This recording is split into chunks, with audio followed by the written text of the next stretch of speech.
हम लोग श्रीमद् भागवतम के तीसरे स्कंद के 12वें अध्याय के 34वें श्लोक से आगे पढ़ रहे हैं। अभी तक आपने सुना था कि ब्रह्मा जी उस दूषित चित्त वाले शरीर को त्याग दिए और उस मति को त्याग दिए जो उनके अपनी ही बेटी के प्रति काम आकर्षण के कारण उत्पन्न हुई थी, और वह दिशाओं ने उसको ग्रहण कर लिया। वह अंधकार और कोहरे के रूप में व्याप्त रहता है। अब एक बड़ी इंटरेस्टिंग चीज़ है कि ब्रह्मा जी इतने शक्तिशाली हैं कि कदाचित उनसे ऐसा गलत कार्य हो रहा है, फिर भी वह महान सृष्टि संपन्न करने में समर्थ हैं। और अब यहाँ पे एक नया प्रसंग शुरू हो रहा है इससे कि ब्रह्मा जी कैसे बड़ी सुंदर वस्तुओं की सृष्टि करते हैं। तो कोई महान व्यक्ति, उसमें कदाचित कोई दोष दिख भी जाए, फिर भी उसका सामर्थ्य नष्ट नहीं होता है। यह यहाँ पे से सूचित हो रहा है। मेरे पीछे बोलिए। कदाचिद ध्यायतः वेदांश्च चतुर्मुखा। कदाचित् ध्यायतः स्रष्टुर्वेदा आसंश्चतुर्मुखात्। कथं स्रक्ष्यामि हम लोकान् समवेतान् यथा पुरा। कथं स्रक्ष्याम्यहं लोकान् समवेतान् यथा पुरा। कदाचित् ध्यायतः वेदांश्च चतुर्मुखा। कदाचिद् ध्यायतः स्रष्टुर्वेदा आसंश्चतुर्मुखात्। कथं स्रक्ष्याम्यहं लोकान् समवेतान् यथा पुरा। कथं स्रक्ष्याम्यहं लोकान् समवेतान् यथा पुरा। कदाचित् ध्यायतः सृष्टुर्वेदा आसांश्चतुर्मुखा। कदाचिद् ध्यायतः स्रष्टुर्वेदा आसंश्चतुर्मुखात्। कथं स्रक्ष्याम्यहं लोकान् समवेतान् यथा पुरा। कथं स्रक्ष्याम्यहं लोकान् समवेतान् यथा पुरा। बोलिए। कदाचिद् ध्यायतः स्रष्टुर्वेदा आसंश्चतुर्मुखात्। कदाचित् ध्यायतः सृष्टुर्वेदा आसांश्चतुर्मुखा। कथं स्रक्ष्याम्यहं लोकान् समवेतान् यथा पुरा। कथं स्रक्ष्याम्यहं लोकान् समवेतान् यथा पुरा। एक बार जब ब्रह्मा जी यह सोच रहे थे कि विगत कल्प की तरह लोकों की सृष्टि कैसे की जाए, तो चारों वेद जिनमें सभी प्रकार का ज्ञान निहित है उनके चारों मुखों से प्रकट हो गए। अर्थात सृष्टि का ज्ञान वेद में निहित है। कदाचित किसी समय, ऐसे तुरंत नहीं हुआ लेकिन कुछ समय के बाद हुआ। समवेतान लोकान यथा पुरा कथम अहम स्रक्ष्यामि। एकत्रित लोकों को पूर्व कल्प के समान किस प्रकार मैं सृष्टि करूंगा इति ऐसा ध्यायता विचार कर रहे सृष्टिकर्ता ब्रह्मा जी के चतुर्मुखात चारों मुखों से वेद आसन यानी प्रकट हुए। कदाचित ध्यायतः सृष्टुर, किसी समय, इस घटना के कई समय के बाद ध्यान कर रहे सृष्टु अर्थात ब्रह्मा जी वेदा आसन चतुर्मुखात, उनके चारों मुखों से चार वेद प्रकट हो गए। कब क्या ध्यान कर रहे थे? तो कहते हैं कथम स्रक्ष्यामि अहम लोकान, मैं किस प्रकार लोकों की सृष्टि करूंगा। समवेतान यथा पुरा, सारे लोकों की एक साथ, एक समवेत भक्त विंद यानी कि इकट्ठे जितने भी 14 भुवन हैं उनकी एक साथ कैसे सृष्टि करूंगा जैसे कि पहले कल्प में करी थी। अब यहाँ पे सेवा के बारे में बात बोल रहे हैं। इसका मतलब बड़ा स्पष्ट है कि भगवान के भक्त से कोई गलती हो भी जाए तो भगवान उसको हटाते नहीं हैं, फिर उसकी सेवा में ही नियोजित करते हैं। जैसे यहाँ ब्रह्मा जी को उनकी सृष्टि की सेवा में नियोजित किया जा रहा है। सार्थ दर्शनी। श्री शुक उवाच धर्म व्यतिक्रमो दृष्टा ईश्वराणाम च साहसम तेजीयसाम न दोषाय वहने सर्वभुजो यथा। ये दूसरा श्लोक नहीं है, ठीक है, ये इसी टीका, इस श्लोक की टीका पर एक श्लोक रखा जा रहा है। 10.33.29 शुकदेव गोस्वामी ने कहा, शक्तिशाली नियंताओं के पद पर किसी ऊपरी साहसपूर्ण उल्लंघन से जो हम उनमें देख पाए कोई आँच नहीं आती, क्योंकि वे उस अग्नि के समान होते हैं जो हर वस्तु को निगल जाती है और अदूषित बनी रहती है। इसलिए यह चिंता करने की आवश्यकता नहीं है कि ब्रह्मा अपनी पुत्री से आकर्षित होने के कारण मलिन हो गए। यह कहने के लिए ब्रह्मा की तेजस्विता का उल्लेख किया गया है कदाचित आदि द्वारा। उनकी स्थिति का वर्णन बाद में अध्याय में किया जाएगा। थोड़ा समझने का प्रयास कीजिए। ये 10.33 मतलब कहाँ पहुंच गए? रास पंचाध्याय। तो भगवान श्री कृष्ण इस प्रकार से अन्यों की स्त्री के संग लीला कर रहे हैं, तो उनमें कोई ये दोष नहीं आएगा। तो वहां पे एक सिद्धांत प्रस्तुत किया जा रहा है सुखदेव गोस्वामी की तरह कि कदाचित ईश्वरों में, मतलब जो समर्थ हैं, उनमें धर्म का व्यतिक्रमण भी दृष्ट हो, धर्म का उल्लंघन दिखाई दे रहा है, दिखाई पड़ रहा है, धर्म का है नहीं लेकिन दिखाई पड़ रहा है, तो तेजी या साम न दोषाया, जो तेजस्वी हैं, इस प्रकार से समर्थ है, उनमें दोष नहीं होता है। बहने सर्वभुजो यथा, जिस प्रकार अग्नि सब कुछ को खाने के बाद भी पवित्र रहती है।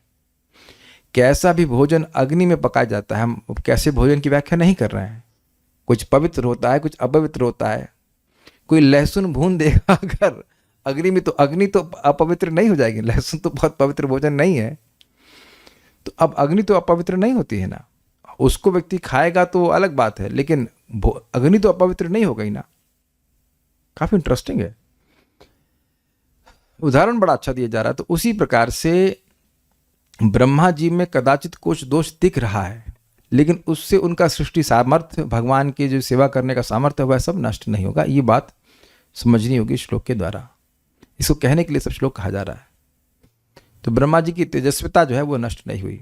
तो ब्रह्मा जी की स्थिति कैसे है वह इसमें बताते हैं, इसी अध्याय में आगे बताया जाएगा। शब्द ब्रह्मात्मनस्तस्य व्यक्तात्मनः परः ब्रह्मावभाति विततो नाना शक्ति उपबृंहित। ब्रह्मा दिव्य ध्वनि के रूप में भगवान के साकार स्वरूप हैं, अतएव वे व्यक्त तथा अव्यक्त की धारणा से परे हैं। ब्रह्मा परम सत्य के पूर्ण रूप हैं और नानाविध शक्तियों से समन्वित हैं। नाना शक्ति उपबृंहिता, श्रीमद् भागवतम 3:48। तो यह श्लोक क्यों कोट कर रहे हैं? इसी अध्याय का आगे वाला श्लोक है कि ये कुछ दुराचार ब्रह्मा जी में उत्पन्न हो भी गया कदाचित, लेकिन फिर भी उनकी सृष्टि का सामर्थ्य नष्ट नहीं हुआ, तो अपनी विभिन्न शक्तियों के द्वारा वह सृष्टि करते हैं। नाना शक्ति उपबृंहिता होना चाहिए, अनेक प्रकार की शक्तियों से परिपूरित होकर। आदि श्लोकों के अनुसार, मतलब इस श्लोक को भी कोट किया गया, उसके अनुसार पूर्व काल में जैसे मैंने सृष्टि की थी उसी प्रकार किस प्रकार सृष्टि करूं, इस प्रकार विचार करते हुए ब्रह्मा के चारों मुखों से चारों वेद प्रकट हुए। पूरी शक्ति से युक्त थे और वो सोच रहे थे कि पिछले दिन में मैंने कैसे सृष्टि करी है, फिर उसको वैसे करूं, तो फिर अपने आप ही वेद उनके मुख से प्रकट हो गए। इसका अर्थ है कि सृष्टि का संपूर्ण तरीका, मतलब कैसे सृष्टि की जाए, वेदों में विद्यमान है। ये वेद का सामर्थ्य है। तो जो लोग कहते हैं कि वेद किसी मनुष्य ने लिख दिए हैं, कितने मूर्ख व्यक्ति हैं वो। वेदों का संदर्भ लेने, रेफरेंस लेकर वे भगवान के आदेश का पालन कर सृष्टि को सरलता से कर सकते थे। क्लियर है, बिल्कुल तात्पर्य एकदम स्पष्ट है।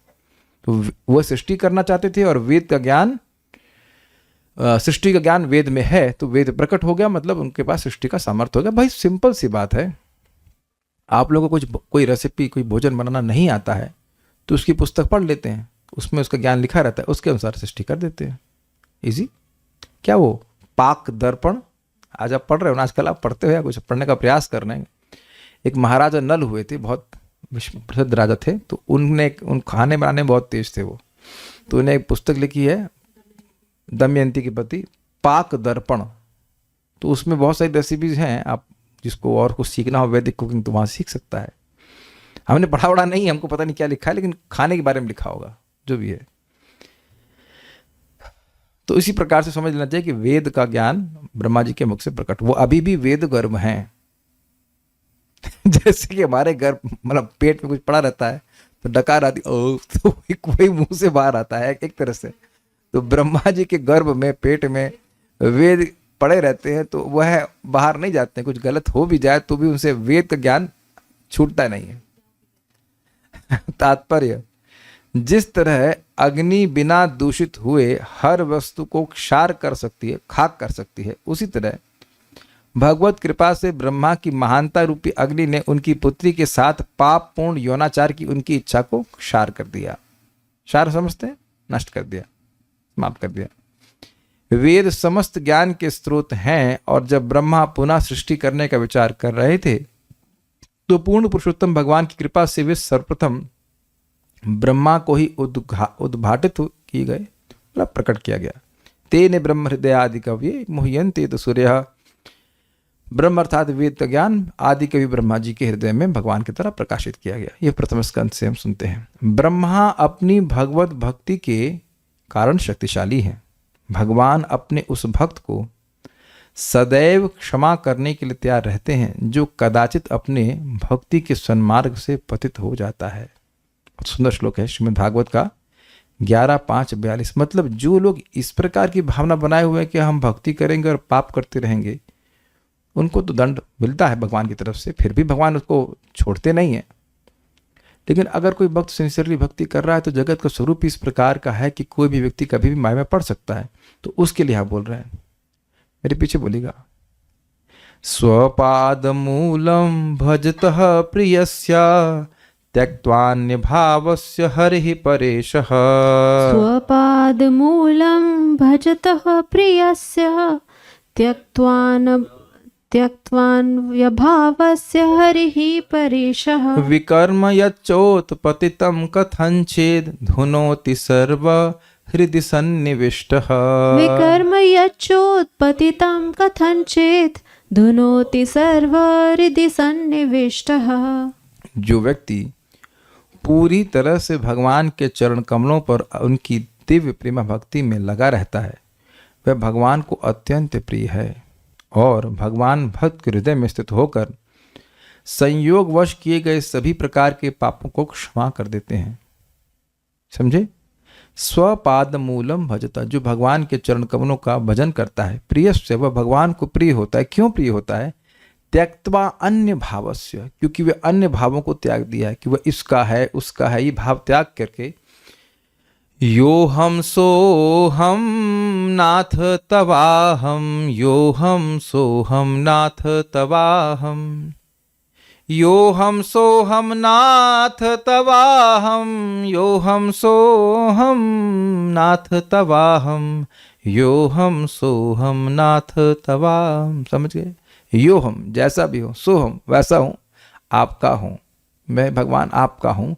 मेरे पास और कोई सामर्थ्य नहीं है और कोई धर्म करने का, और ना ही मुझे कोई आशा है कि मुझ जैसे व्यक्ति के लिए कोई और धर्म उद्धार का कारण बन सकता है। Very simple, very simple. आप ही हैं जो मेरा एकमात्र उद्धार कर सकते। जैसे भी हूँ भगवान मैं आपका हूँ, आप मुझे शुद्ध करिए। तो हो गया ना, अन्य भाव को त्यागना, इसका हूँ उसका नहीं। किसका भजन करता? हरि ही परेश, जो हरि है, जो भक्त दुख हरणशील हैं, जो भक्तों के दुख को हरण करने के में लगे ही रहते हैं। परेशा और पर ईशा अर्थात दिव्य ईश्वर है, दिव्य प्रकृति के पर ईश्वर हैं। तो ऐसा व्यक्ति भगवान को बड़ा प्रिय है क्योंकि अन्य भावों को त्याग करके भगवान का भजन कर रहा है। तो कह रहे विकर्म यत् चोत्पतितम, कदाचित उसके आचरण में विकर्म हो जाए, मतलब कथनचित लिखा हुआ है, यानी कि जरूरी नहीं है कि आचरण गलत उत्पन्न हो ही, गलत आचरण, लेकिन हो जाए प्रारब्धवश। जैसे प्रारब्ध से मेरा मतलब भगवत इच्छा, कुछ भी, वी कांट ट्रैक इट। कथनचित का मतलब है किसी प्रकार से उसको आप ट्रैक नहीं कर सकते कि इस प्रकार से हुआ, ये कारण हुआ, वो नहीं समझ पा रहे, हो गया बस ये दिख रहा है। तो धुनोती, धुनोती शब्द जो है ये एक वचन में, अर्थात धुलता है, मतलब भगवान स्वयं धुलते हैं उसको। सर्वम होना चाहिए, हृदय सन्निविष्ट। देखिए, जब कोई व्यक्ति पाप करता है तो उसका हृदय दूषित हो जाता है और व्यक्ति की पाप मति बन जाती है। वो व्यक्ति बार बार उसी पाप को करते रहना चाहता है। लेकिन भक्तों से, और इस प्रकार के भक्तों की बात कर रहा हूँ जो भगवान की शरण में हैं, जो कुछ भी वो भगवान के चरणों में पड़े, भगवान मारो भी राखो भी जो था जो अच्छा, जैसा भी आप करना चाहें आपके चरणों में हो, इस प्रकार की भावना में लगे भगवान की सेवा कर रहे हैं, तो अगर कदाचित पाप उपस्थित हो भी जाए तो पाप का जो संस्कार है, जो वासना के रूप में उदित होता है, वैसा उस भक्त के हृदय में नहीं हो पाएगा। जैसे कुछ समझ लीजिए, कहीं कुछ आपके घर में पानी गिर जाता है थोड़ा बहुत, तो अब तुरंत उसको पोंछे से लेकर साफ कर देते हैं, आप टाइम नहीं लगाते। तो क्यों तुरंत भगवान धुल देते हैं? प्रश्न होगा, क्योंकि भगवान को उस भक्त के हृदय में रहना है। तो प्रश्न है कि भगवान क्यों रहना है? क्योंकि प्रियस्य, क्योंकि वह व्यक्ति भक्त भगवान को प्रिय है। तो फिर पूछेंगे प्रिय क्यों है? क्योंकि त्यक्त्वा अन्य भावस्य, अन्य भावों को त्याग करके वह एकांतिक रूप से भगवान की भक्ति कर रहा है, कर रही है, जो भी है। तो एक फिर प्रश्न हो जाएगा कि अरे सारे पापों को भगवान कैसे क्यों नष्ट करते हैं? क्योंकि हरि, क्योंकि वे दुखों को, अमंगल को हरने वाले हैं। ऐसा उनका सामर्थ्य क्यों है? क्योंकि परमेश्वर है, उनको कोई दिक्कत नहीं है। लेकिन पाप तो सूक्ष्म शरीर में निवास होता है, वो कैसे नष्ट करते हैं? क्योंकि हृदय सन्निविष्ट है, क्योंकि सबके हृदय में सन्निविष्ट है। सन्निविष्ट मतलब अंतर्यामी के स्वरूप में वह निविष्ट है। कुछ याद आ रहा है? गीता में पढ़ाया था ना, सर्वस्य चाहम हृदय सन्निविष्ट। श्रीधर स्वामी पाद कहते हैं सम्यक निविष्ट। सम्यक निविष्ट मतलब अंतर्यामी के रूप में है, मतलब अंदर बैठे हैं और समझ रहे हैं कि भाई इससे क्यों गलती हुई है, इसकी गलती को मैं कैसे साफ करूंगा, सब पता है। ये कैसे भगवान इस प्रकार से भगवान करते हैं। तो ये आप समझ रहे होंगे कि प्रभुपाद जी ने श्लोक क्यों कोट किया है। ब्रह्मा जी से बहुत बड़ी गलती हुई, लेकिन उसी गलती के लूप में वो फंसे नहीं रह गए कि फिर वही गलती करो, फिर वही गलती ना। भगवान तुरंत उनको भगवान अपनी सेवा में नियोजित किया, बढ़ो आगे सृष्टि करो। ठीक है। कृष्णा भगवान की ना 0 फायर पॉलिसी है। तो भक्तों से गलती होती ही है। पता नहीं आप लोग से कभी हुई कि नहीं, शायद नहीं हुई है ना, समझ में नहीं आ रहा होगा। ठीक है, हो जाएगी, घबराई मत। अभी नहीं हुई तो हो जाएगी। या फिर समझ में नहीं आ रहा होगा, हमसे गलती होती है। ये भी बहुत बड़ी गलती है अगर आप ये ना समझ पाए कि कोई गलती हो रही है। Because Krishna only focuses on your services.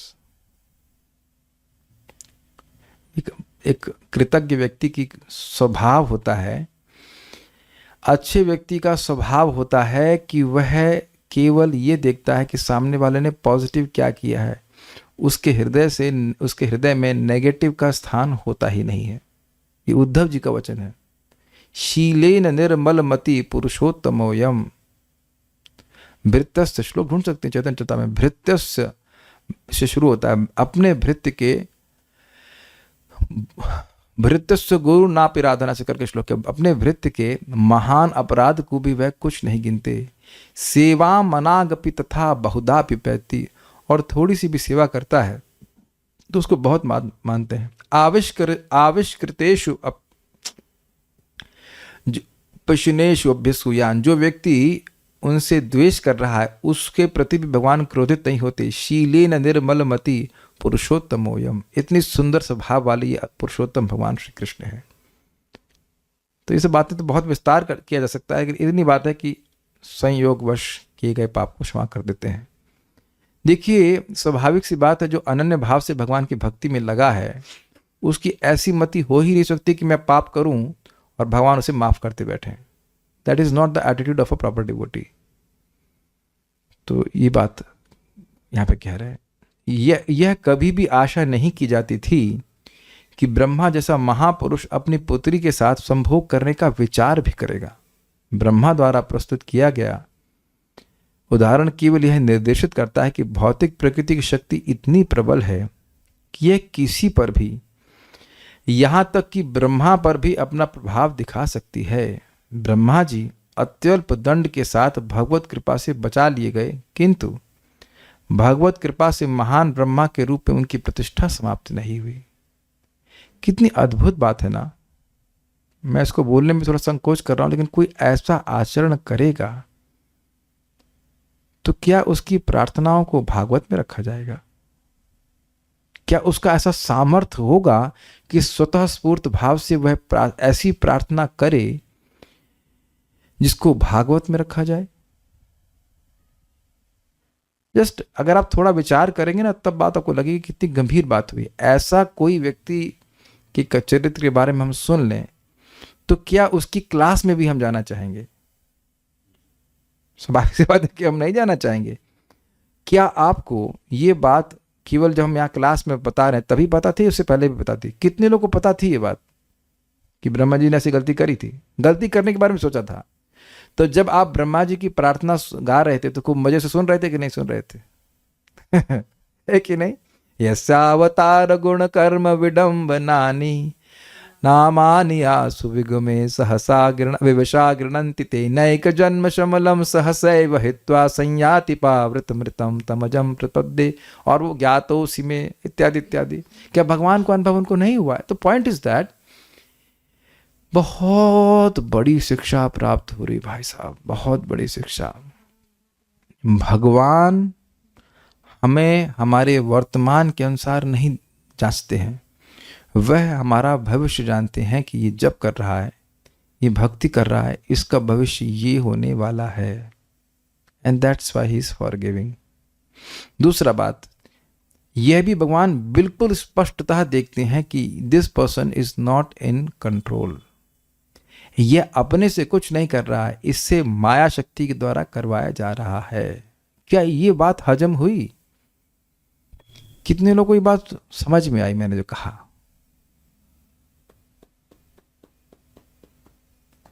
हम लोगों को लग रहा है कि हम लोग स्वतंत्र है कार्य करने के लिए, है ना? अब जिन कल्याण प्रभु ने हाथ खड़ा किया, इनको तो बिल्कुल डाइजेस्ट नहीं हुई है, ये एकदम झूठ बोल रहे हैं। करें पब्लिक में से क्यों बोलते हैं आप कहेंगे इतने सामर्थ्य, इनसे हमारी बहुत नैकट है इसलिए हम ऐसा बोल रहे हैं। बिल्कुल झूठ बोल रहे हैं। अगर आप ऐसा वाकई देखने लगे कि जो व्यक्ति जैसा बर्ताव कर रहा है उसमें उसका कोई भी नियंत्रण नहीं है, तो किसी के प्रति भावना ये नहीं होगी कि ये व्यक्ति विलेन है। कल्याण प्रभु अब सामर्थ्य है आपका हाथ खड़ा करने का। ये चीज मैंने अपनी आंखों से देखी है, आंखों से देखी है, इसलिए मैं समझ पा रहा हूं इस बात को। कुछ हमारे सामने एक व्यक्ति के पास गए थे, वो भूत भगाते, हम कई बार उसको बोल चुके हैं, फिर बोल रहे हैं। अच्छा ये कह रहे हैं अपने बारे में बोल रहे हैं। नहीं, समझने का प्रयास कीजिए आप। एक माता जी बैठी हुई, बड़ी शांति से बैठी हुई थी, तो अब उन पे भूत चढ़ा हुआ, तब बवाल कर रही थी घर में। तो अब वो जैसे ही मंत्र बोलना शुरू किया तो करना चालू कर दिया उसने। मेरे संग एक और ब्रह्मचारी गए थे तो डर गए, कहते ही तो शांति से बैठी थी अभी। तो अब वो जो हल्ला कर रही थी, जो अपने पति से झगड़ा कर रही थी, वो काहे कर रही थी? हमें लग रहा है कि वो खराब हो गई है, लेकिन वो अपने कंट्रोल में नहीं है। और ये उदाहरण मैं नहीं दे रहा हूं, चैतन्य चरितामृत में उदाहरण है। पिशाची पाइला मति छन्न होए। আমি বাংলা ঠিক বলতে পারি।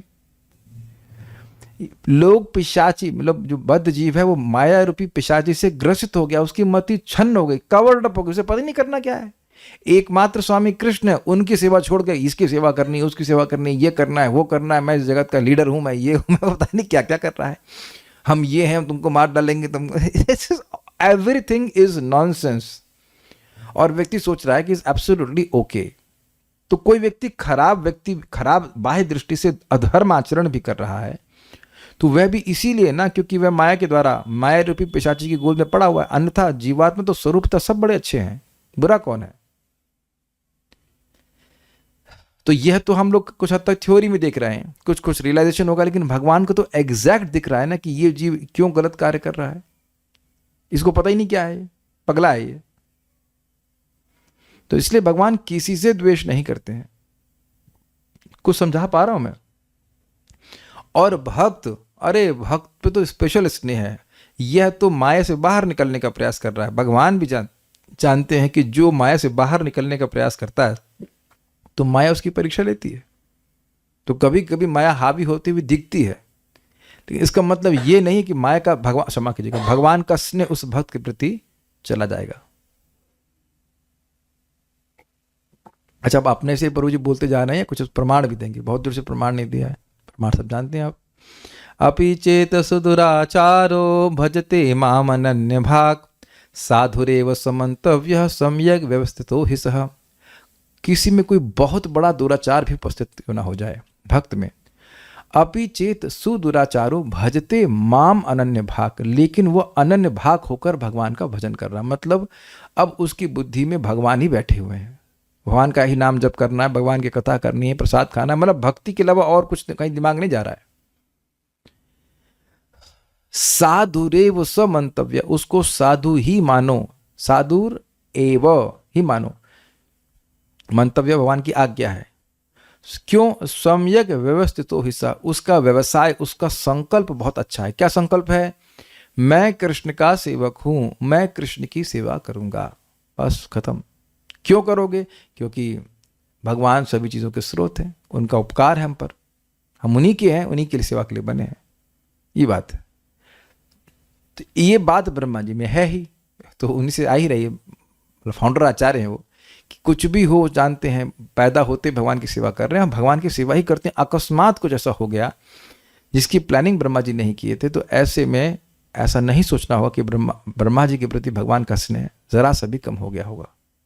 तो यहाँ पे स्पष्ट है कि उनकी सेवा से उनको हटाया नहीं गया, सेवा में लगाए रखा गया।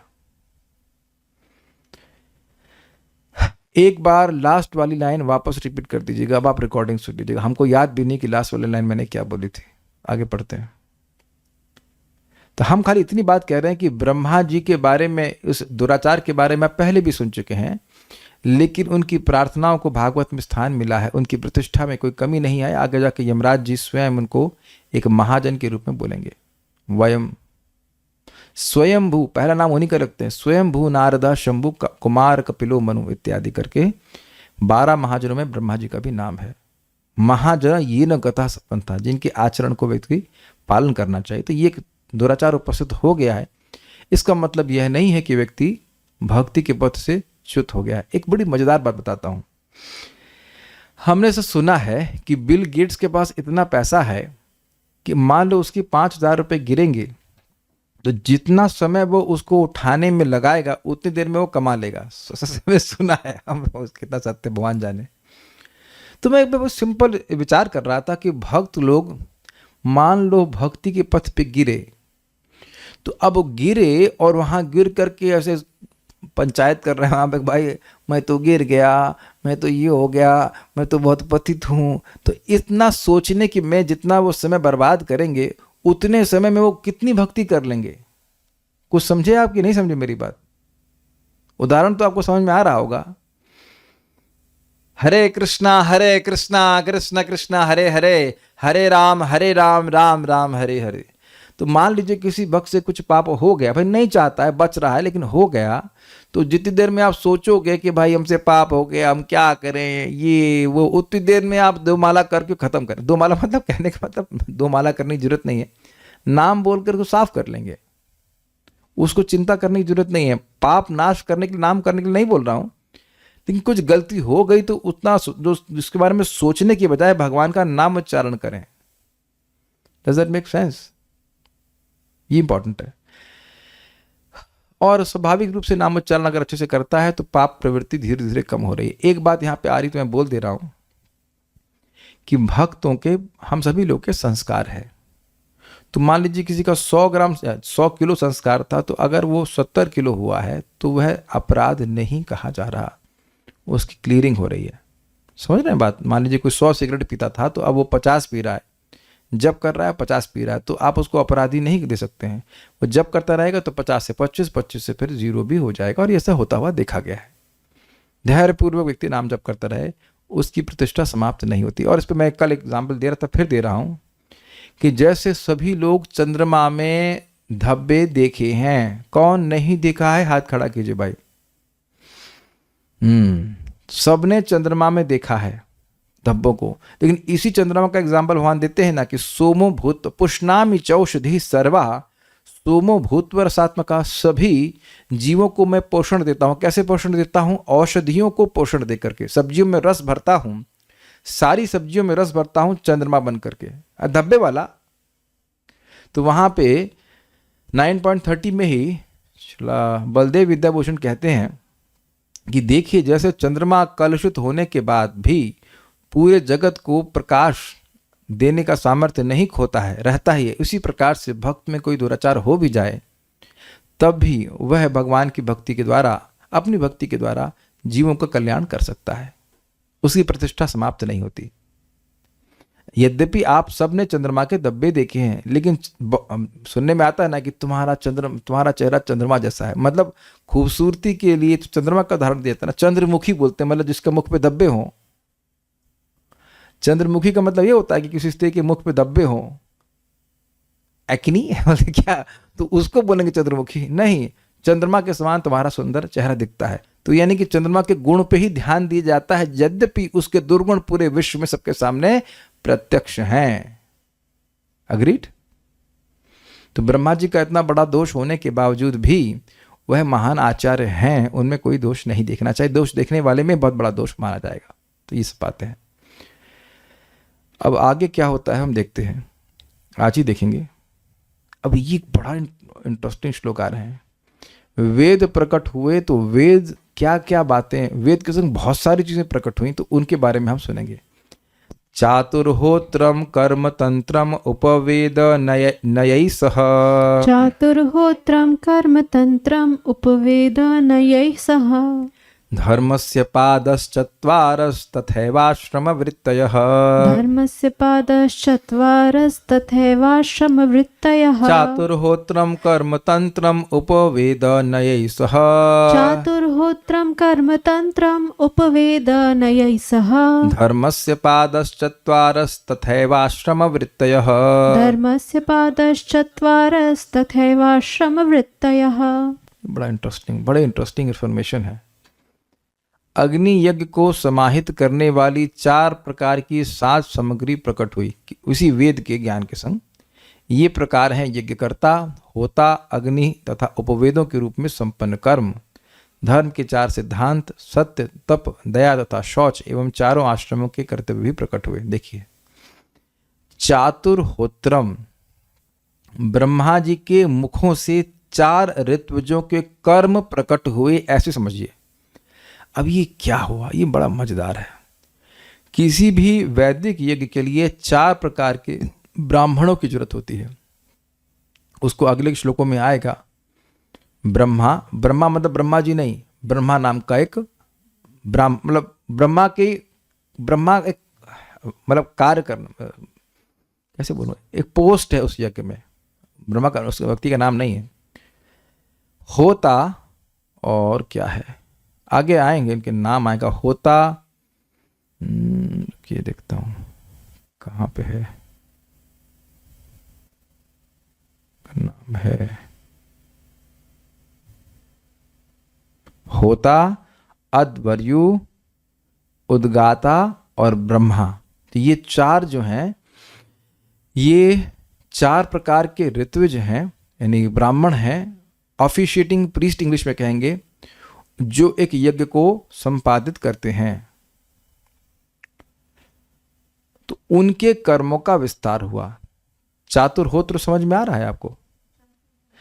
4 प्रकार के ब्राह्मणों के कर्म निर्धारित हुए कि होता ये करेंगे, अध्वर्यु ये करेंगे, ब्रह्मा ये करेंगे, ऐसे करके। ठीक है, उनके वो क्या क्या करेंगे अभी आपको दिखाएंगे। फिर कहते हैं कर्म तंत्रम, यज्ञों का विस्तार, मतलब अब वो जो कार्य करेंगे उसमें भी बहुत सारे विस्तार होंगे। जैसे एक ब्राह्मण का कार्य है कि वो मंत्र उच्चारण करेगा, देवताओं का आवाहन करेगा। एक का कार्य है कि वह जो क्रियाएं करनी है, लकड़ी लेके आना है, जलाना है, वो सब काम वो करेगा। एक का कार्य है कि वो वेद मंत्र कुछ गाएगा, पहला वाला श्लोक बोलेगा, गाए नहीं जाएंगे, और दूसरा वाला गाएगा सामवेद से। और चौथा जो ब्रह्मा है वह ये देखेगा कि कोई त्रुटि तो नहीं हुई है, अगर कुछ त्रुटि हुई है तो उसका प्रायश्चित किया जाएगा, ताकि जो यज्ञ है उसका फल पूरा प्राप्त हो। ठीक है ना, तो इस रेफरी कह लीजिए एक प्रकार से। तो ये जो कर्मतंत्र है, इसका मतलब हो गया कि उनके जो कर्म है उनका विस्तार का वर्णन भी ब्रह्मा जी के मुख से प्रकट हुआ। मतलब से मैं कहूं कि आप भोजन बनाइए, तो ये कर्म हुआ ना। अब विस्तार क्या होगा? अच्छा, आप फिर पूछोगे तहरी बनाएं कि दाल चावल बनाएं कि सब्जी बनाए, तो सब्जी में फिर विस्तार बन जाएगा। सब्जी में क्या करना है, 1000 तरह की सब्जी होती है। तो आप देख रहे हैं कि सब्जी बनाना एक गृहिणी का कार्य है, या कह लीजिए भोजन बनाना एक कार्य है। अब भोजन के भी बहुत सारे कार्य होगा कि नहीं हो गए, विस्तार हो गया कि नहीं? तो मोटा मोटा कार्य बता दिया गया कि भाई ब्रह्मा का कार्य है प्रायश्चित करना। ब्रह्मा से मेरा मतलब है वो जो ब्राह्मण है, लेकिन उस प्रायश्चित के भी बहुत सारे कर्म है, तो उनका विस्तार भी आया। तो दूसरा पॉइंट है। फिर कह रहे हैं उपवेद न्यायी। न्यायी मतलब न्याय शास्त्र, और उपवेद मतलब आयुर्वेद आदि उपवेद आए। कि सह मतलब 7, धर्मस्य धर्म के 4 चरण आए। पादम मतलब चरण, यानी कि सत्य, तप, दया, सत्य, तप, दया और शौच आए। तथा वह उसी प्रकार मतलब ब्रह्मा जी के मुख से आश्रम वृत्तयः, चारों आश्रम और उनकी वृत्तियां प्रकट हुई, यानी ब्राह्मण, क्षत्रिय, वैश्य और शूद्र, किस वृत्ति से उनका पालन होगा यह भी आ गया। ठीक है। चातुर्होत्रम मतलब यज्ञ को करने के लिए जो ब्राह्मण 4 प्रकार के होते हैं उनकी वृत्तियां, उनके कर्म। कर्म तंत्र मतलब उनके कर्म का विस्तार। उपवेद मतलब उपवेद। नय मतलब न्याय शास्त्र के साथ धर्म के 4 पाद यानी कि 4 चरण जिस पे धर्म टिकता है। चतवार आ गया। तथैव आश्रम वृत्ति, और आश्रम की वृत्ति भी ब्रह्मा जी के द्वारा प्रकट हुई। श्रीधरी, चातुर्होत्र शब्द से होता, उद्गाता, अध्वर्यु एवं ब्रह्मा, इन चारों ऋत्विजों के कर्म कहे गए हैं। अब एक इंटरेस्टिंग बात है, इस जगत में हम देखते हैं कि लोग यज्ञ करवाते हैं और ब्राह्मण कितने होते हैं? आपने 4 देखे हैं, बहुत अच्छी बात है, 4 देखे हैं, लेकिन चारों में से ठीक है, लेकिन चारों में इस प्रकार की चीजें पता थी आप लोगों को? होता, उद्गाता, अध्वर्यु, ब्रह्मा। माइक पे बताइए, आपने कुछ यज्ञ करवाए थे, आप बताइए। नहीं प्रभु जी, हर बार इस प्रकार के 4 ब्राह्मण नहीं होते, कभी कभी 1 से भी करा देते हैं, कभी कभी 2 से भी, जितना अब बड़ा आप बताइए यज्ञ कि होता है। गलती क्या है इसमें? गलती ये है कि इन 4 चीजों के बिना यज्ञ होते ही नहीं है। कुछ गलती, जैसे मैं, आप बताइए, क्रिकेट खेले होंगे आप लोग। अब मैं कहूँ कि भारत पाकिस्तान का मैच हुआ, तो आप ये मानेंगे कि बिना रेफरी के हुआ? महावीर प्रभु, रेफरी होना चाहिए ना। तो यार मैं कहूँगा रेफरी क्या जरूरत है, रेफरी तो खेलता नहीं है ना। अच्छा चलिए, अच्छा ये बताइए बिना विकेट कीपर के हो जाएगा? बिना विकेट के हो जाएगा? चलिए विकेट तो नहीं, तो विकेट कीपर चाहिए, 2 बैट्समैन चाहिए, 1 बैट्समैन से भी काम नहीं चलेगा। अग्रीड? मैं कहूँ इंटरनेशनल मैच हो रहा है और 1 ही बैट्समैन है, आप मानेंगे? तो आप समझिए कि ये चीटिंग हो रही है कि नहीं हो रही है। इतना तो मिनिमम चाहिए, 11 प्लेयर दोनों तरफ चाहिए, तो ये सारी चीजें चाहिए तब ना मैच खेलेंगे।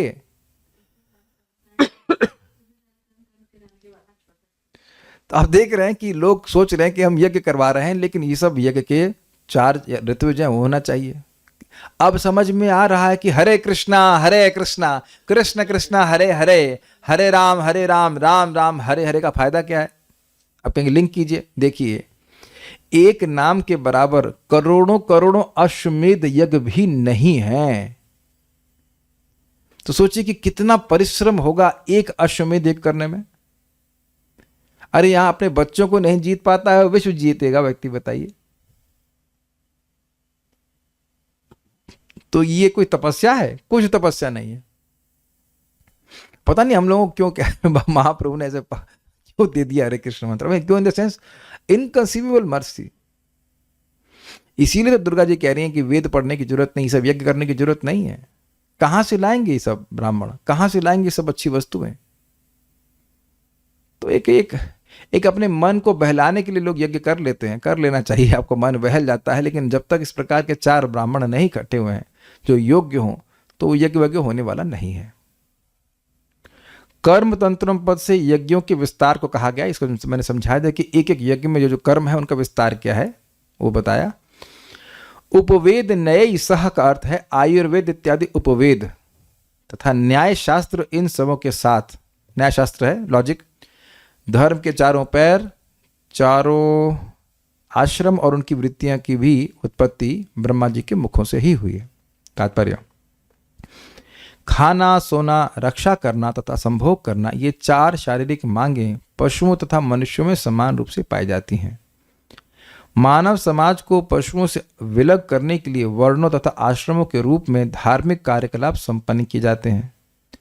उनका स्पष्ट उल्लेख वैदिक ग्रंथों में पाया जाता है, और जब 4 वेद ब्रह्मा के मुख से उत्पन्न हुए तो ब्रह्मा द्वारा इनका प्राकट्य किया गया।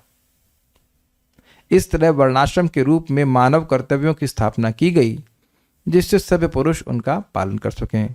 जो लोग परंपरागत रूप से इन सिद्धांतों का पालन करते हैं वे आर्य या प्रगतिशील मानव कहलाते हैं। तो इसको बिल्कुल स्पष्ट समझ में आ रहा है कि वर्णाश्रम धर्म के द्वारा पालन करने से व्यक्ति मानव बनता है, अन्यथा वह पशु है। अब यहां विदुर जी को जिज्ञासा हो गई, मेरे पीछे बोलिए। विदुरवाच विदुरोवाच स वै विश्वसृजामीशो वेदादीन् मुखतो सृज स वै विश्वसृजामीशो वेदादीन् मुखतो सृजत् यद यद येनासृजत् देवस्तन्मे ब्रूहि तपोधना। यद यद येनासृजत् देवस्तन्मे ब्रूहि तपोधना। तो विदुर जी यहाँ पे अब जिज्ञासु हो गए कि भाई डिटेल में बताइए कि क्या क्या चीजें प्रकट हुई। विदुर ने कहा, हे तपोधन महामुनि, अर्थात जिनका तपस्या ही धन है, वो और कोई नोट वोट लेकर के नहीं घूम रहे हैं, कृपया मुझसे यह बतलाए कि ब्रह्मा ने किस तरह और किसकी सहायता से उस वैदिक ज्ञान की स्थापना की जो उनके मुख से निकला था। देखिए, हे तपोधन, हे मुनि, तपस्या जिसका एकमात्र धन है। स्पष्ट है। विश्व सृजाम, विश्व की सृष्टि करने वालों के ईश यानी स्वामी, यानी कि जो विश्व की सृष्टि करते हैं उसमें सहायता देते हैं, उनके स्वामी स वही उन ब्रह्मा जी ने मुखतः वेद आदीन असर्जत, अपने मुख से वेद इत्यादि शास्त्रों को उत्पन्न किया। ये भी आपसे मैंने सुना।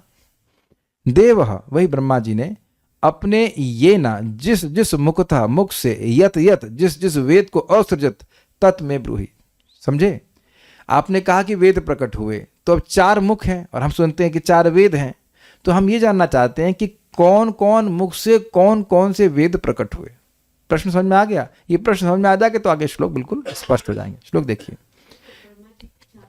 विदुर जी ने कहा, स वै विश्व सदाम ईशः, स वही प्रसिद्ध ब्रह्मा जी जो विश्व सृष्टि करने वालों के भी ईश्वर हैं, उन्होंने वेदादीन मुकुतो सजत, वेद आदि को, वेद आदि का मतलब वेद, उसके बाद आपने सुना भी चातुर्होत्र, कर्मतंत्र, धर्म के 4 सिद्धांत, 4 पैर और वर्णाश्रम के नियम वृत्तियां और उपवेद, न्याय इत्यादि, ये सब उनके मुख से प्रकट हुए। तो डिटेल में नहीं समझाए कि कहाँ से क्या प्रकट हुआ।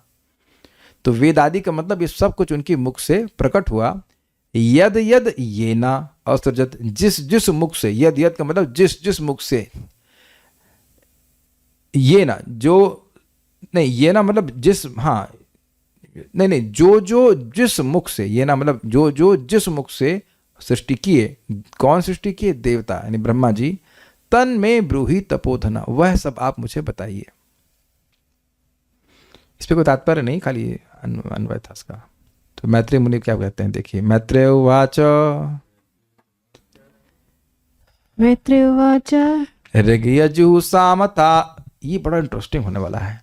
ऋग्यजुः सामथर्वाख्यान वेदान पूर्वादिभिर्मुखै, ऋग्यजुः सामथर्वाख्यान वेदान पूर्वादिभिर्मुखै, शास्त्रमिज्यां स्तुतिस्तोमं प्रायश्चित्तं व्यधात् क्रमात्, शास्त्रमिज्यां स्तुतिस्तोमं प्रायश्चित्तं व्यघात् क्रमात्, व्यधात् है, व्यधात् क्रमात्। ऋग्यजुः सामथर्वाख्यान वेदान पूर्वादिभिर्मुखै, ऋग्यजुः सामथर्वाख्यान वेदान पूर्वादिभिर्मुखै, शास्त्रमिज्यां स्तुतिस्तोमं प्रायश्चित्तं व्यधात् क्रमात्, शास्त्रमिज्यां स्तुतिस्तोमं प्रायश्चित्तं व्यधात् क्रमात्।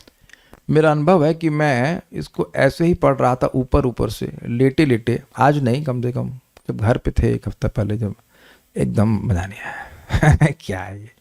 लेकिन जब आप डिटेल में, मैं आज पढ़ाने के लिए पढ़ रहा था, तब काफ़ी रुचिकर बातें समझ में आती हैं। भागवतम को एक्चुअली डिटेल में ही पढ़ने में अच्छा लगता है।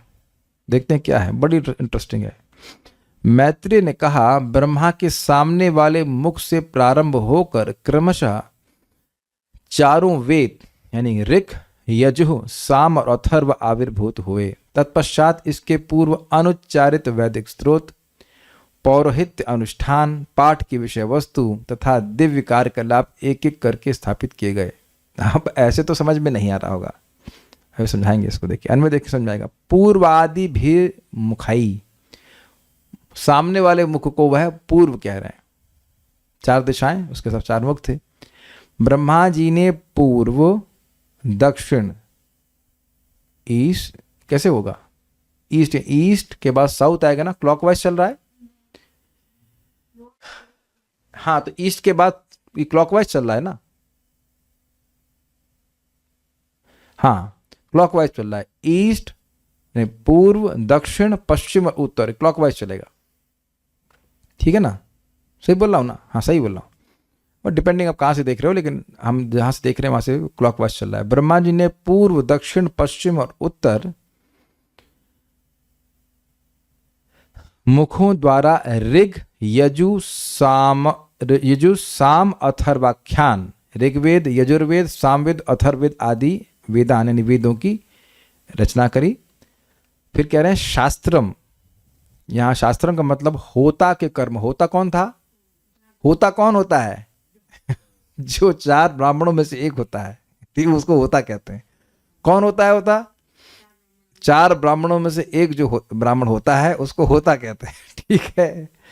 दूसरा, उसके कर्म को शास्त्रम कहते हैं।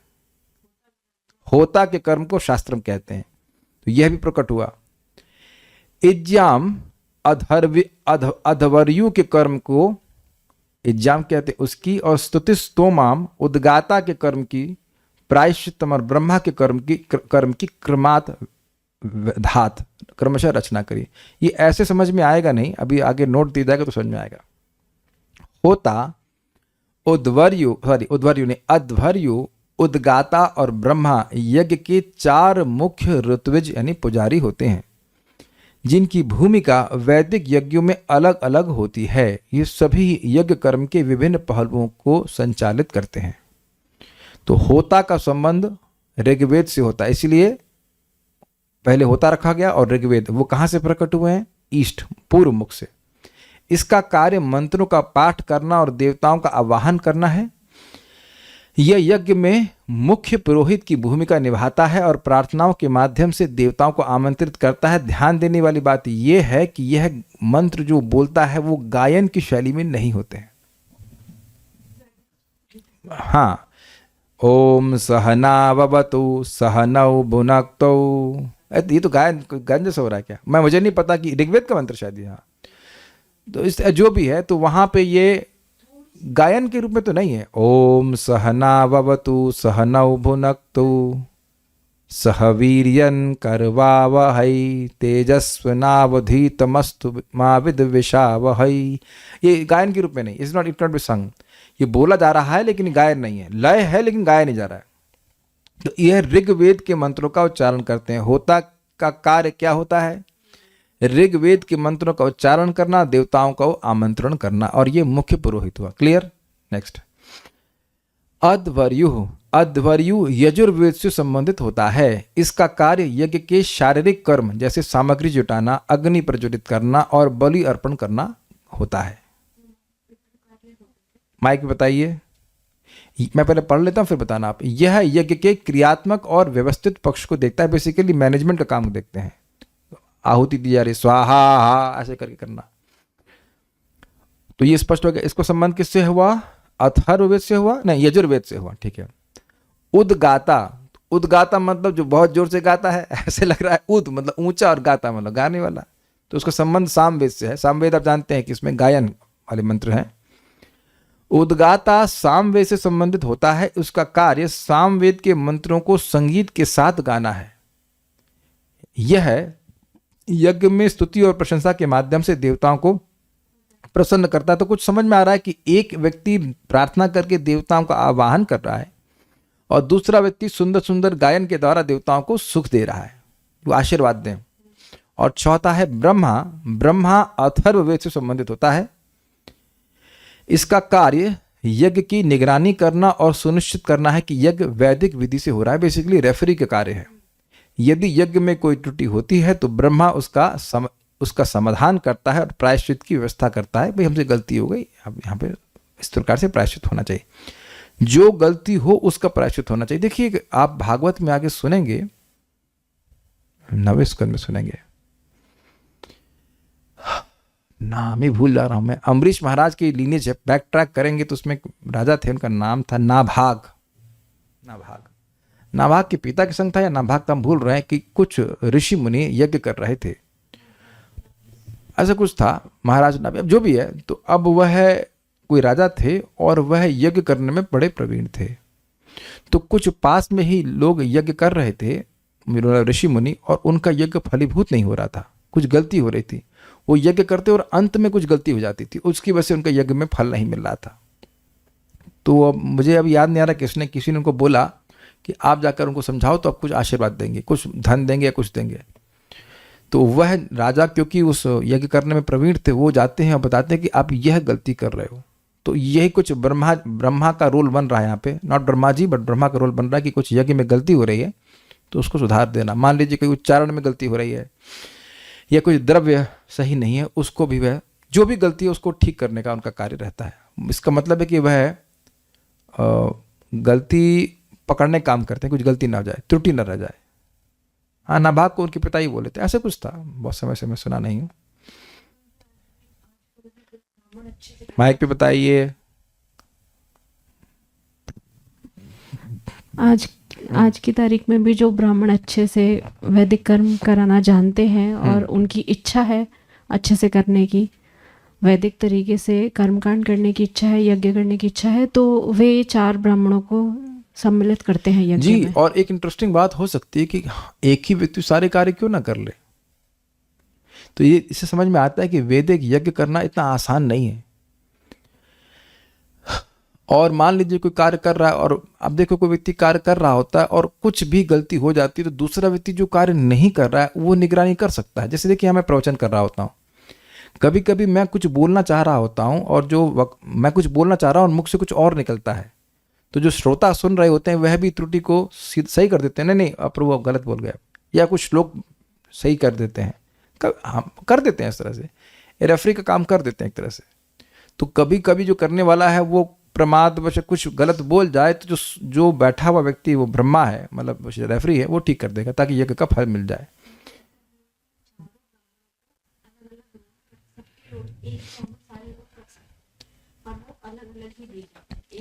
अब ये आप कह रहे हो कि ये चारों कार्य एक ही ब्राह्मण कर सकता है, माइक पे बताइए अगर आप क्या कह रहे हैं। नहीं, हाँ फिर माइक पे नहीं बताएंगे आप। देखिए हम आपकी बात पे, हमें देखिए पहली बात है कि मुझे तो कुछ पता है नहीं वैदिक के बारे में। यहाँ स्पष्ट लिखा हुआ है कि 4 ब्राह्मण बैठने चाहिए। अब आप ये कह रहे हो कि सबको चार कार्य करने आते हैं, यह भी मैं स्वीकार कर सकता हूँ, सीम्स टू बी लॉजिकल कि भाई, लेकिन उनको चारों को 4 अलग अलग कार्य दिए जाते हैं, ये भी हो सकता है। हमें तो देखिए वैदिक यज्ञ के बारे में कुछ नहीं पता है, इतना बात पता है कि 4 लोग हैं, और ये भी स्वीकार की सकती बात कि 4 लोग अलग, एक ही ब्राह्मण चारों बातों को जानता हो, चारों वेद, चतुर्वेदी भी तो होते हैं, चारों वेद जानने आए। तो ये सारी बातों को मैं डिटेल में इसलिए नहीं बोलूंगा कि मुझे कुछ पता नहीं, मैं गलत ही बोलूंगा, इसलिए बेहतर है बस इतना बात बोलूँ कि 4 आदमी चाहिए होते हैं, 4 ब्राह्मण चाहिए होते हैं। इन चारों ऋत्विजों के कार्य एक दूसरे के पूरक होते हैं और इनके बिना यज्ञ को पूर्ण नहीं माना जाता है, ये स्पष्ट है। एक आदमी नहीं कर सकता है चारों काम। शास्त्रम, इज्या, स्तुतिस्तोमम और प्रायश्चित्तम, ये यज्ञ के से जुड़े 4 मुख्य कर्म हैं जिनका संबंध यज्ञ के विभिन्न पहलुओं से होता है। इनकी भूमिका इस प्रकार है। शास्त्रम, शास्त्रम का अर्थ यहाँ होता के कर्म से है। इसमें मंत्रों का पाठ और देवताओं का आवाहन शामिल है। यह यज्ञ का बौद्धिक और मंत्रमय भाग है जिसमें होता देवताओं को प्रसन्न करने के लिए मंत्रों का पाठ करता है और यह कार्य ऋग्वेद से संबंधित होता है। इज्या, इज्य का अर्थ है यज्ञीय कर्म जिसमें अध्वर्यों की भूमिका होती है। यह यज्ञ की क्रियात्मक पक्ष को दर्शाता है, जैसे हवन सामग्री की व्यवस्था करना, आहुति देना और यज्ञ की प्रक्रियाओं का संचालन करना। यह कर्म यजुर्वेद से संबंधित है। स्तुतिस्तोमा, इसमें स्तुतियां की जा रही हैं। स्तुतिस्तोमा का तात्पर्य है यज्ञ में स्तुति और प्रशंसा का गायन। यह उद्गाता द्वारा सामवेद के मंत्र को गाकर किया जाता है। इसका उद्देश्य देवताओं को प्रसन्न करना और यज्ञ के वातावरण को दिव्य बनाना है। यह यज्ञ का संगीत और भावनात्मक पक्ष है। प्रायश्चित्तम, प्रायश्चित का अर्थ है यज्ञ में हुई त्रुटियों को सुधारने और शुद्धि के लिए उपाय करना। यह ब्रह्मा के कर्म से संबंधित है जो पूरे यज्ञ की निगरानी करता है। यदि यज्ञ के दौरान कोई भूल होती है तो ब्रह्मा प्रायश्चित के माध्यम से उस भूल को ठीक करता है। यह कर्म अथर्ववेद से संबंधित है। तो ये देखिए एक चार्ट बनाया गया है। शास्त्रम का संबंध होता से है और ये ऋग्वेद से संबंधित है। इज्या अथर्वयु के संबंध में है और यजुर्वेद से। स्तुतिस्तोमा उद्गाता और सामवेद, और प्रायश्चित्तम ब्रह्मा का कर्म है और वह अथर्ववेद से संबंधित है। तो ये तो हमने कुछ आपको डिटेल में समझा दिया। एक श्लोक और ले लेते हैं, इजी है, पढ़ ही लेते हैं, इसको पूरा ही कर लेते हैं। आयुर्वेदम धनुर्वेदम गांधर्वम वेदम आत्मनः। आयुर्वेदम धनुर्वेदम धनुर्वेदं गान्धर्वं वेदमात्मनः स्थापत्यम चास्त्रजद्वेदम क्रमात् पूर्वादिभिर्मुखैः। स्थापत्यं चासृजद्वेदं क्रमात् पूर्वादिभिर्मुखैः। हम 39 तक पूरा पढ़ेंगे ताकि एक पूरा क्रम हो जाए। उन्होंने औषधि विज्ञान, सैन्य विज्ञान, संगीत कला तथा स्थापत्य विज्ञान की भी सृष्टि वेदों से की। ये सभी सामने वाले मुख से प्रारंभ होकर क्रमशः प्रकट हुए, मतलब पूर्व से प्रकट होते चले गए। आत्मनः यानी ब्रह्मा जी ने अपने पूर्वादि भी मुखई, पूर्व दक्षिण पश्चिम और उत्तर के मुख से क्रमशः आयुर्वेदम यानी चिकित्सा शास्त्र, धनुर्वेदम यानी युद्ध शास्त्र, गांधर्व वेदम यानी संगीत विद्या च और स्थापत्य वेदम वास्तु संबंधी विज्ञान असृजत यानी उत्पन्न किया। अभी एक बात हम यहाँ जरूर कहना चाहेंगे कि कुछ भक्त कहते हैं कि प्रभु जी क्या वास्तु में विश्वास करना चाहिए? तो मेरा एक प्रश्न है, क्या भागवत में विश्वास करना चाहिए? मैं कोई वास्तु का प्रवर्तन करने वाला नहीं हूं, लेकिन अगर कोई कह रहा है कि ये वास्तु विज्ञान भ्रामक है या ऐसे ही है, तो फिर तो आप भागवत को ही गलत बोल रहे हैं ना। आपके सामने श्लोक है, आपके सामने शब्दार्थ हैं, ये प्रभुपाद जी के शब्दार्थ से ही मैंने यहाँ पे रखा हूं। देखिए प्रभुपाद जी शब्दार्थ में क्या लिखा हुआ है। स्थापत्य अर्थात वास्तु संबंधी विज्ञान, सुना होगा ना आपने कि ईस्ट में ये होता है, होना चाहिए, वेस्ट में ही होना चाहिए। तो इसका ये यद्यपि आध्यात्मिक विद्या नहीं कहा जा रहा है, लेकिन यह भी प्रकट हुआ है और यह सत्य होता है। You can not deny it. ये झूठा नहीं है, ये मनोकल्पना नहीं है, इतना बात है। ओके, तात्पर्य, वेदों में पूर्ण ज्ञान पाया जाता है जिसमें न केवल इस लोक के अपितु अन्य मानव लोकों के समाज के लिए भी आवश्यक सभी प्रकार का ज्ञान सम्मिलित है। ऐसा समझा जाता है कि सामाजिक व्यवस्था बनाए रखने के लिए सैन्य कला भी उसी तरह आवश्यक ज्ञान है जिस तरह संगीत कला। और इसीलिए इंटरेस्टिंग है कि धनुर्वेद का ज्ञान ब्राह्मण दिया करते थे। यद्यपि ब्राह्मणों को शास्त्र उठाने के लिए कोई उनका वृत्ति नहीं थी कि वो युद्ध करें, लेकिन आप जैसे जानते हैं कि क्या नाम है उनका, अर्जुन के गुरु द्रोणाचार्य, और उनके भी गुरु ब्राह्मण ही थे, तो ब्राह्मण ही होकर वह धनुर्वेद का ज्ञान दिया करते थे, यद्यपि युद्ध करना उनके लिए आवश्यक नहीं था। ज्ञान के ये सारे समूह उपपुराण या वेदों के पूरक कहलाते हैं। वेदों का मुख्य विषय आध्यात्मिक ज्ञान है, वेरी इंपॉर्टेंट, किंतु मनुष्यों के ज्ञान की आध्यात्मिक रुचि में सहायता पहुंचाने के लिए अन्य जानकारी वैदिक ज्ञान की आवश्यक सूचनाओं का निर्माण करती है, जैसा कि ऊपर कहा गया। देखिए सिंपल सी बात है, मान लीजिए कोई बीमार पड़ गया तो अब क्या कहेंगे? ओम ओम बोलो। ओम से ही सारे वेद प्रकट है, ठीक है, लेकिन अगर कोई बीमार पड़ गया है तो उसको दवा चाहिए कि नहीं चाहिए? तो उसकी व्यवस्था फिर आयुर्वेद करता है। तो इस जीवन में व्यक्ति को भौतिक ज्ञान की भी आवश्यकता होती है और आध्यात्मिक ज्ञान की आवश्यकता तो है ही, उस तो कुछ कह ही नहीं सकते कि नहीं है। आध्यात्मिक ज्ञान के बिना स्वस्थ रह भी गए तो क्या फर्क पड़ा, लेकिन आध्यात्मिक ज्ञान का अनुशीलन करने के लिए स्वास्थ्य की जरूरत है कि नहीं, ये बात है। आखिरी श्लोक बड़ा इंटरेस्टिंग है। कोई कहता है कि हम तो वेद को पढ़ेंगे, हम वेद को मानते हैं, पुराण को नहीं मानते हैं। तो भैया ये पुराण को पंचम वेद कहा जा रहा है। इतिहास पुराणानि पंचमं वेदम ईश्वरः। इतिहास पुराणानि पंचमं वेदम्। ये क्या है भाई? What is this? इतिहास पुराणानि पंचम वेदमीश्वरः। इतिहास पुराणानि पंचमं वेदमीश्वरः। सर्वेभ्य एव वक्तृभ्य ससृजे सर्वदर्शनः। सर्वेभ्य एव वक्तृभ्य ससृजे सर्वदर्शनः। ये बहुत इंटरेस्टिंग श्लोक है। तब उन्होंने अपने सारे मुखों से पांचवें वेद अर्थात पुराणों तथा इतिहासों की सृष्टि की। समझे, अभी तक तो चार मुखों से अलग अलग चीज कर रहे हैं, अब चारों मुखों से वेद और पुराण और इतिहास प्रकट किए, क्योंकि वे संपूर्ण भूत वर्तमान तथा भविष्य को देख सकते थे। सर्वदर्शना, कौन सर्वदर्शना? ब्रह्मा जी। इतिहास का मतलब होता है ऐसा, इति इस प्रकार से जो घटित हुआ हो। सर्वज्ञ ईश्वर यानी ब्रह्मा जी ने सर्वेभ्य एव वक्तृभ्य अपने सभी मुखों से इतिहास पुराणानि पंचमम वेदम ससृजे, इतिहास और पुराण आदि को पांचवा वेद को बनाया। ये पांचवें वेद के समान है। वेद के ही तात्पर्य को समझाते हैं इतिहास के द्वारा, कहानियों के द्वारा। तात्पर्य विशिष्ट देशों तथा राष्ट्रों के और इसी के साथ संसार के अपने इतिहास हैं, किंतु पुराण सारे ब्रह्मांड के न केवल एक कल्प के अपितु अनेक कल्पों के इतिहास हैं। एक बड़ी इंटरेस्टिंग बात है, कुछ लोगों ने इतिहास को ऐसे डिफाइन किया कि जो हम और आप मिलकर के मान लेते हैं। समझे बात? मैं किसी का नाम नहीं ले रहा हूं, अमुक कोई व्यक्ति है, इसे मान लीजिए एग्जाम्पल ले रहा हूं, महाराणा प्रताप, तो कह रहे हैं उन लोगों के हिसाब से कि हिस्ट्री क्या है, जो आपने और मैंने उन व्यक्ति के बारे में मान लिया है वही इतिहास है। मतलब एग्जैक्टली कौन जानता है? आप समझे बात? लेकिन ब्रह्मा जी सर्वदर्शन जो है, जो हुआ है, उसको इतिहास कहते हैं। इति जो इस प्रकार हुआ है। आपके डेट ऑफ बर्थ नहीं पूछता ना, चलिए माता जी के नहीं पूछते हैं, लेकिन हम पूछ रहे हैं, आप लोग अपनी डेट ऑफ बर्थ मानते हैं कि जानते हैं? कौन अपनी डेट ऑफ बर्थ जानता है? कोई इधर जानता है? मानते हैं। तो अब जब अपनी ही डेट ऑफ बर्थ के बारे में हम खाली मान रहे हैं, हम अपनी बात करें तो अब हमसे जो पहले पैदा हुए हैं उनके बारे में तो मान ही रहे हैं ना, अग्रीड अपॉन वाली बात होगी ना। आप भी मानते हो कि राणा प्रताप पैदा हुए, तब मैं भी मान रहा हूं। Is it okay? तो ब्रह्मा जी सर्वदर्शन है, ब्रह्मा जी सब जानने वाले हैं और उनसे पुराण प्रकट हुए हैं, तो वो भी अपौरुषेय हैं। वो मान्यता नहीं हो गई है कि भाई मान लो भगवान कृष्ण 5000 साल पहले आए। कुछ लोग कहते हैं नहीं, ये ऐसा माना जा रहा है कि 4000 पहले आए। कुछ लोग कहते हैं नहीं, हम तो मानते हैं कि 5000 साल पहले आए। कोई कहते हैं मानते हैं आए ही नहीं। तो इस प्रकार से इतिहास नहीं है, ये वास्तविक तथ्य हैं, ये बात कही जा रही है। समझ रहे हैं बात?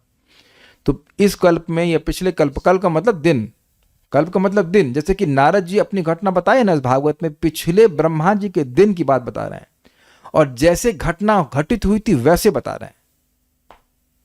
दिस इज कॉल्ड इतिहास। ऐसा ब्रह्मा जी के संग इस प्रकार हुआ था कि भक्ति वेदांतों के संग से वह भगवान के पार्षद बन गए। ये सारी बातें मुझे श्रद्धा देती हैं उन लोगों के प्रति रेस्पेक्ट रखने के लिए जो लोग भक्ति स्वीकार कर रहे हैं, क्योंकि उनको भी नहीं पता है कि उनका भविष्य कितना उज्जवल है। भागवत प्रमाण है कि जो नाम जप करने वाला है सिंपल। यहां पे दासी पुत्र कौन है? Don't want to raise hands if you are दासी पुत्र। जब दासी पुत्र भगवान का सबसे महान पार्षद बन सकता है, तो अब और बाकी लोगों की फ्यूचर के बारे में क्या कहा जाए? एनीवेज, तो ये हमारी मान्यता नहीं है, ये शास्त्र का वचन है। ये पुराण जो है ये आपको सच्ची बात बता रहे हैं, ये बात मैं कहना चाहता हूं। ये प्रभा समझा रहे हैं। ब्रह्मा को इन ऐतिहासिक तथ्यों का ज्ञान है, अतएव सभी पुराण इतिहास हैं। इतिहास समझ में आ गया? इति मतलब ऐसा, हास मतलब बीता। ये ऐसा हुआ है, ऐसा हुआ है। क्योंकि भागवत में आगे स्पष्ट आएगा कि आगे ये व्यक्ति ये मनु बनेंगे और इनका ये नाम है ना। Is it not amazing? अब बताइए कि अगले 10वें साल में, आज से 10 साल बाद प्राइम मिनिस्टर कौन बनेगा? आप कहेंगे ये कहां निर्धारित है? जब मनु निर्धारित है तो प्राइम मिनिस्टर निर्धारित नहीं है। और यही आप देखेंगे भागवतम में 12वें स्कंद में कि ये राजा आएंगे, कलयुग के बारे में वर्णन है, फिर मौर्य आएंगे, फिर ये आएंगे, फिर ये, ऐसे वर्णन है एकदम। It's amazing.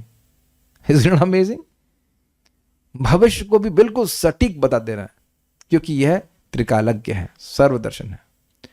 क्योंकि उनकी मूल रचना ब्रह्मा द्वारा की गई है, अतएव वे वेदों के अंग रूप हैं और पंचम वेद कहलाते हैं, अर्थात वेदों से अभिन्न है।